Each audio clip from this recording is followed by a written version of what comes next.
Hello guys, just to give you an idea, this is where I work. This is a long-term care facility guys.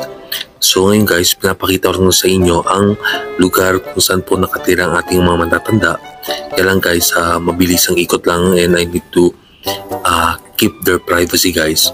So ganito ang itsura guys, at kung may nakita kayong machine guys, that's what we use for transferring them if they're sitting or if they're standing guys, pag nahirapan sila sa kanilang mobility guys. At nakikita itong mga kwarto dito guys. Ayan po ang kanilang mga tirahan guys, at napakalinis po dito, and everybody has their own access sa kitchen, you know, dyan mga plato, may kutsara, tinidor, and of course may TV room din sila dyan.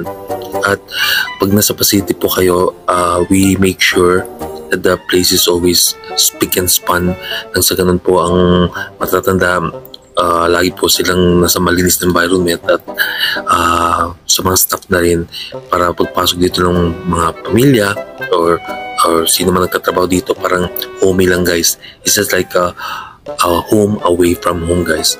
So kailangan po natin takpan ng mga staff pati mga pangalan ng residente for privacy guys. Have a good night.